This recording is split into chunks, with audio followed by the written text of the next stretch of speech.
most fucked up macrame artists of our time. If there are any among you who have not heard of these creative individuals, you should leave immediately because you will be getting nothing from the following lecture.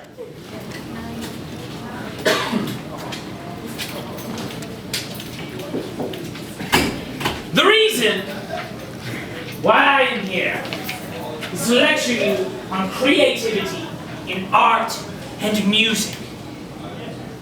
With so many options out there, we are simply blindly wandering around, deciding what music, what art should I be digesting. Well, I have the solution for it. You should be digesting whatever a creative institution deems worthy of digesting. Why, without an institution's decree of worth, you would have to just feel around and decide what work you should take in. An institution removes all of the guesswork. With so many artists out there, it's so hard to decide. But you can tell a creative institution does due diligence. It takes careful consideration to acknowledge almost exclusively work by white men while maintaining a carefully curated selection of work from women, minorities, and gays.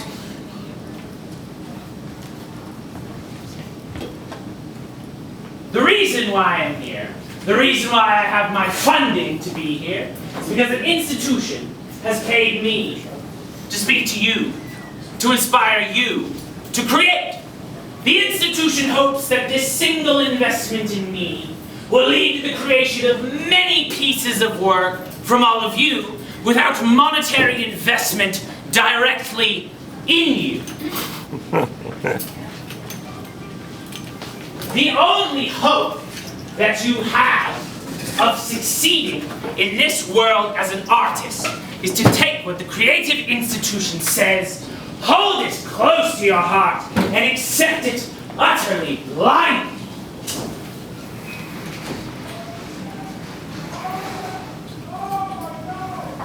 Utterly blindly.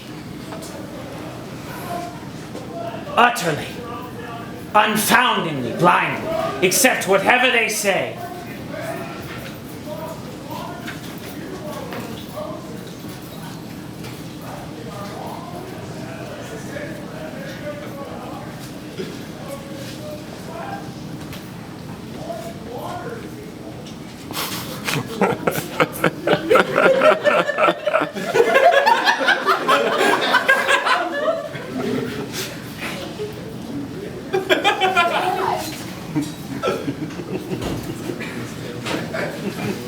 Thank you.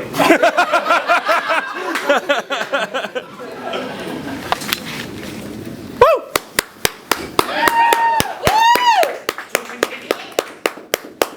Do not forgetting your lines. Thank you.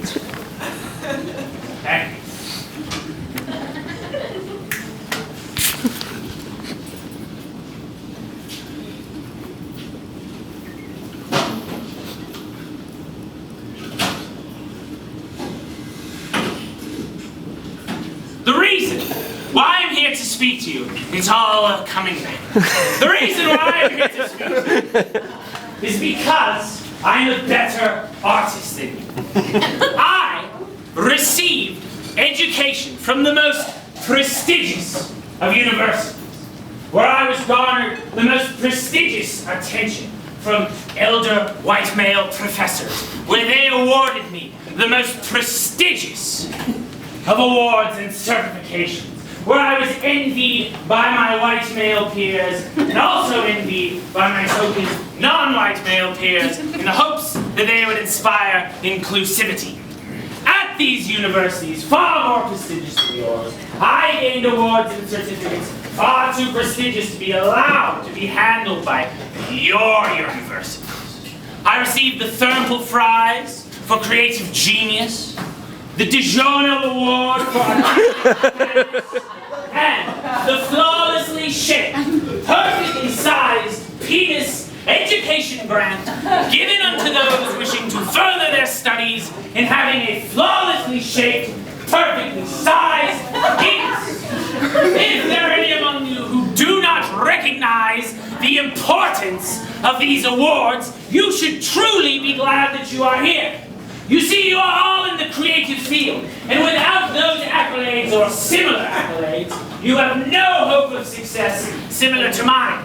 You see, when an institution takes a very long look at my very long list of accomplishments, they will compare that to a much shorter, almost microscopic list of your accomplishments, if you have any to begin with. So the only hope that you have of success in the creative field is to latch yourself onto me and my legacy. So if there are any among you who wish to be my students, as well as my audience, you need only to continue standing there like a wide-eyed, slack-jawed, much less useful herd of cattle. Congratulations! I humbly accept your offer to be your teacher, professor, mentor, esteemed inspirational figure, and if there are any among you who believe in any lesser gods or deities, I will happily present myself as the aforementioned reincarnate. Before we begin your first lesson, me as your teacher and you as my students, I must remind you why a teacher is better than you. A teacher is better than you because they are someone who's been deemed worthy of carrying the torch of their craft. An institution could not and would not hire any teacher who is anything but a flawless visionary, an outstanding example of success in a particular field, an unrequited master of their craft. The first lesson that we will have with you as my students and me as your professor and teacher will be a piece that I wrote 35 years ago, and has not had the remote chance of becoming aged, dated, or even become irrelevant to the modern state of art, society, aesthetics, or the work that surrounds us. We are going to jump right into this piece, because creative work will always speak for itself, and no one should have the ridiculous notion that the person to their left hasn't had ample time to study the work, similar works, work by other artists, or works in that genre. If they say, oh, I haven't had time or money or interest to devote my studies to this art form, they should be shunned and treated as an uncultured, gelatinous derelict. For this piece that we are going to view and then perform, I need 3 students with an ounce of artistic courage to please step forward.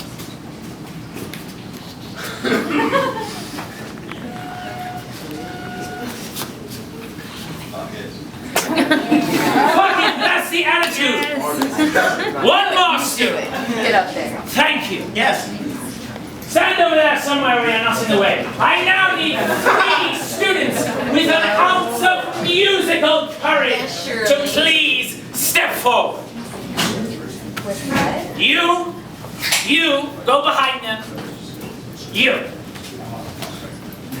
Never you. Continue standing interestingly.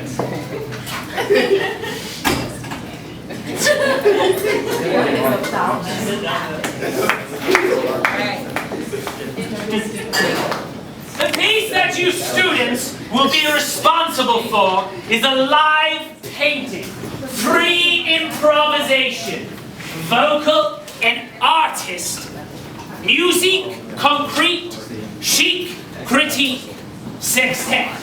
In front of you, you have your canvas artists, and in front of you, you have your musicians. What the artist will do is begin creating whatever comes to their inexperienced